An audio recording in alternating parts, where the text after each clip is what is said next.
अस्सलामुअलैकुम एवरीवन, कैसे हैं आप सब लोग। आई होप सब बहुत अच्छे होंगे, खैरियत से होंगे, मज़े में होंगे। तो आज मैं बना रही हूँ यहाँ पर बहुत ही कमाल का डिज़र्ट की रेसिपी आप लोग सबके साथ शेयर कर रही हूँ। बहुत सिंपल है, बहुत कमाल का है। हमारे घर मेहमान आ रहे हैं तो मैं यहाँ पर बहुत इजी वाला डिज़र्ट आप सबके साथ शेयर करूँगी। फ्रूट्स ले लिए हैं और यहाँ पर मैंने कंडेंस मिल्क ले लिया है, कॉकटेल का इस्तेमाल करना है और थोड़े से मैंने यहाँ पर रंगीन सवैयाँ ले ली हैं, चीनी लिया है टेस्ट के अकॉर्डिंग।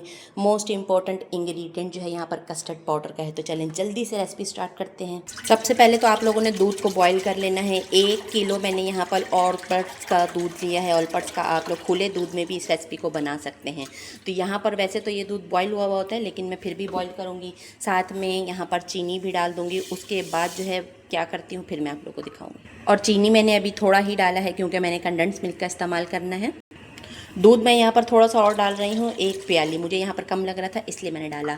मैं यहाँ पर ज़्यादा क्वांटिटी में बना रही हूँ, गेस्ट बहुत ज़्यादा हैं, इसलिए आप लोग अपनी फैमिली या गेस्ट के हिसाब से कम ज़्यादा बना सकते हैं। दूध मैंने यहाँ पर बॉईल कर लिया है। अब मेरे पास यहाँ पर 1 प्याली जो है रंगीन सवैयों का है। इसको आप लोगों ने डाल के तकरीबन 6 से 7 मिनट के लिए पकाना है। 6 से 7 मिनट में जब ये गल जाएगा उसके बाद आप लोगों ने जो है कस्टर्ड ऐड करना है। मैंने यहाँ पर 4 खाने के चम्मच जो है कस्टर्ड पाउडर लेके इस तरह से दूध के अंदर मिक्स कर लिया है। अब इसकी कंसिस्टेंसी मैं आप लोगों को परफेक्ट दिखाऊंगी कि कितनी होनी चाहिए। ना बहुत ज़्यादा थिक होनी चाहिए, ना ही इसकी कंसिस्टेंसी बहुत ज़्यादा रहनी होनी चाहिए। अब इसे यहाँ पर 6 से 7 मिनट के लिए पका के फिर दिखाती हूँ।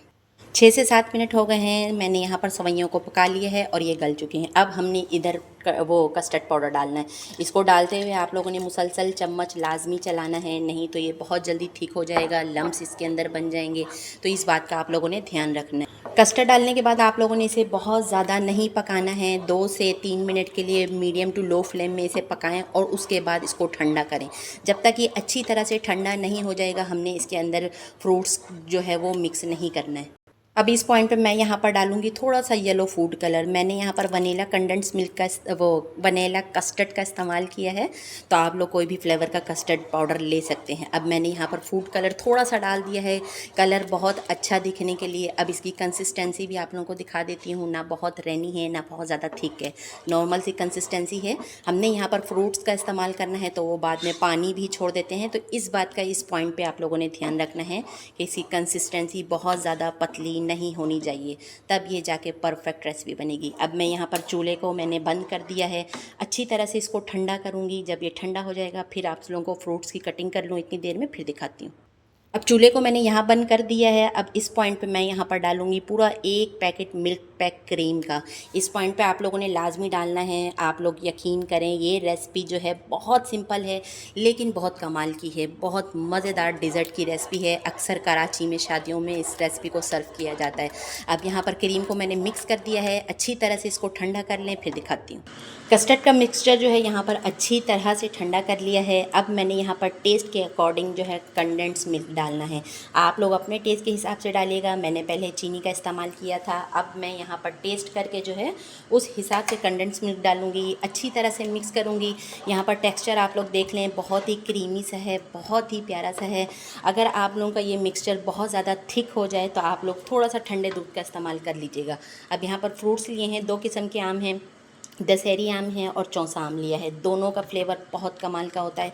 आप लोग कोई भी किस्म का आम ले सकते हैं। अब जो फ्रूट्स डालने के बाद ना इसकी कंसिस्टेंसी खुद ही से ही नॉर्मल हो जाएगी। आप लोगों ने पहले इसकी कंसिस्टेंसी थिक ही रखनी है। फ्रूट्स डालने के बाद ये थोड़ा बहुत पानी छोड़ती हैं, इसलिए मैंने अभी इसको थोड़ा सा थिक रखा है। बस कुछ भी नहीं करना, सारे फ्रूट्स आप लोगों ने डाल लेने हैं। और यहाँ पर कॉकटेल जब आप लोगों ने यूज़ करना है ना, इनको अच्छी तरह से धो लेना है। अच्छी तरह से धोने के बाद ही आप लोगों ने इसमें ऐड करना है, क्योंकि यहाँ पर इसमें जो केमिकल डले हुए होते हैं ना वो थोड़े से खट्टे होते हैं। और यहाँ पर मैंने थोड़ी सी चेरी भी कटिंग करके रखी है। अब इनको अच्छी तरह से मिक्स करें। यहाँ पर हमारा बहुत ही कमाल का, बहुत ही मज़ेदार सा डिज़र्ट तैयार हो गया है। तो चलिए सर्व करके फिर दिखाती हूँ। बहुत ही आसान, बहुत ही कमाल की, बहुत ही मज़ेदार सी लबे शीरी की रेसिपी मैंने आप सबके साथ शेयर की है। आप लोग लाजमी ट्राई कीजिएगा। आपके मेहमान मेरे मेहमानों की तरह वाह वाह करेंगे। यकीन ना आए तो आप लोग एक दफ़ा लाजमी इस रेसिपी को ट्राई कीजिएगा।